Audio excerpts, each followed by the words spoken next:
नमस्कार दोस्तों, welcome to my channel Social Seva. आज हम बात करेंगे जो हरियाणा में पंचायती चुनाव है, सरपंच का चुनाव, पंच का चुनाव, ब्लॉक समिति का चुनाव, जिसे आप डेलीगेट कहते हैं, बीडीसी कहते हैं। अगर आप सरपंच का, पंच का चुनाव लड़ना चाहते हैं, बीडीसी का चुनाव लड़ना चाहते हैं, तो मैं आपको बताऊंगा कि आप सरपंच, पंच और बीडीसी के जो चुनाव में कौन कौन से डॉक्यूमेंट्स लगाने हैं। इनके अलावा आपको कोई भी डॉक्यूमेंट्स नहीं देना है दोस्तों। ये डॉक्यूमेंट्स आपके पास हैं तो आप सरपंच, पंच और डेलीगेट का चुनाव लड़ सकते हैं। इन डॉक्यूमेंट्स के अलावा और कोई डॉक्यूमेंट्स नहीं देना है। ये महत्वपूर्ण जानकारी मैं आपको जो दे रहा हूँ वो मैंने बीडीपीओ ऑफिस से प्राप्त की थी, जिसमें उन्होंने मुझे फॉर्मेट दिया था। उस पर लिखा हुआ था कि ये डॉक्यूमेंट्स इसके साथ में लगेंगे। इसके अलावा कोई भी डॉक्यूमेंट्स आपने नहीं लगाना है और न ही कोई आपसे मांग कर सकता है। देखिए दोस्तों, आपका बहुत से डॉक्यूमेंट्स को लेकर आपको भ्रम पैदा था कि मेरे पास ये डॉक्यूमेंट्स नहीं है तो क्या पता मेरा नाम काट दिया जाए, कहीं मेरा फॉर्म रिजेक्ट न हो जाए। लेकिन दोस्तों, ऐसा कुछ भी नहीं है। जो मैं आपको डॉक्यूमेंट्स बताऊंगा, इनके अलावा कोई भी पंचायत अधिकारी आपसे कोई डॉक्यूमेंट्स नहीं मांग सकता और यहाँ की इनके अलावा आपसे आपका फॉर्म भी रिजेक्ट नहीं कर सकता। अगर आपके पास ये डॉक्यूमेंट्स हैं तो आप आराम से चुनाव लड़िए और निसंकोच होकर आप सरपंची का फॉर्म, पंची का फॉर्म, बीडीसी का फॉर्म भर सकते हैं। अगर इनके अलावा आप कोई डॉक्यूमेंट्स लगाते हैं तो आपकी मर्जी। महत्वपूर्ण जानकारी मैं आपको देता हूं कि आप इस फॉर्म को किस प्रकार भरेंगे और कौन कौन से डॉक्यूमेंट्स इसके साथ में लगाएंगे। देखिए दोस्तों, सबसे पहले उम्मीदवार जो है, कैंडिडेट है, उसके बारे में बताता हूं। जितने भी नोड्यूज सर्टिफिकेट देगा उम्मीदवार अपने नाम से देगा। देखिए, आपके परिवार में, आपके माता पर, आपके पिता पर, आपके चाचा पर, आपके ताऊ पर किसी भी प्रकार का कोई भी लोन है, आपको घबराने की जरूरत नहीं है। बस कैंडिडेट जो है, जो इलेक्शन लड़ेगा, उसके नाम से किसी भी प्रकार का कोई लोन नहीं होना चाहिए, जो मैं बताऊंगा उन बैंक का, और वो आराम से चुनाव लड़ सकता है। चाहे बिजली का बिल कितना ही बकाया क्यों ना हो, लेकिन अब उसके माता के नाम से हो, पिता के नाम से हो, भाई के नाम से, आपको डरने की कोई ज़रूरत नहीं है। सिर्फ आपके नाम से अगर मीटर है और आप उस बिजली का बिल नहीं भरते हैं तो आपको दिक्कत आ सकती है। अगर आपके परिवार में मीटर है और किसी ने भी परिवार में किसी प्रकार का लोन वगैरह ले रखा है तो आपको घबराने की जरूरत नहीं है। आप आराम से फॉर्म भरिए, आपका फॉर्म किसी भी हालात में रिजेक्ट नहीं किया जाएगा।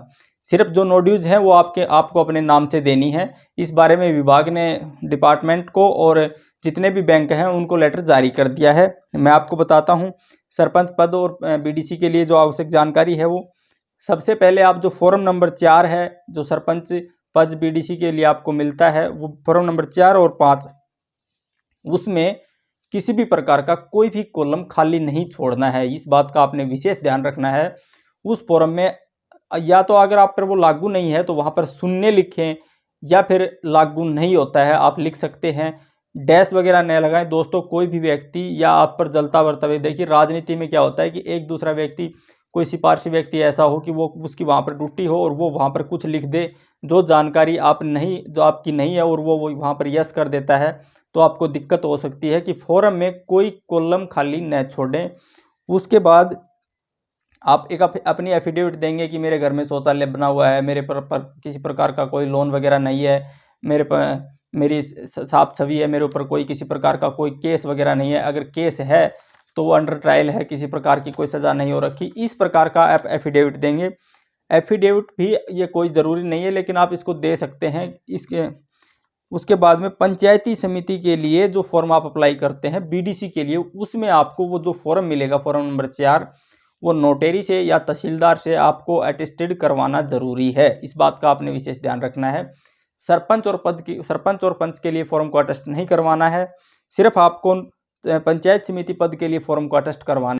उसके बाद उम्मीदवार जो व्यक्ति है उसकी 21 वर्ष उम्र है वो कंप्लीट हो, और उसका जो क्वालिफिकेशंस हैं, जैसे 10th की सर्टिफिकेट और उसकी +2 की सर्टिफिकेट, जितनी भी उसके पास क्वालिफिकेशंस हैं उन सभी की फोटोकॉपीज आपने लगानी है। उसके बाद में जो एनओसी है वो कोऑपरेटिव बैंक है उसकी, कोऑपरेटिव सोसाइटी बैंक उसकी, कोऑपरेटिव बैंक की, कोऑपरेटिव सोसाइटी की, दो तरह के बैंक होते हैं उनकी, और एक लैंड मॉर्गेज बैंक होता है उसकी एनओसी आपने इसमें लगानी है। उसके बाद बिजली की आपने एनओसी देनी है, बिजली का जो बिल है उसकी आपने एनओसी देनी है।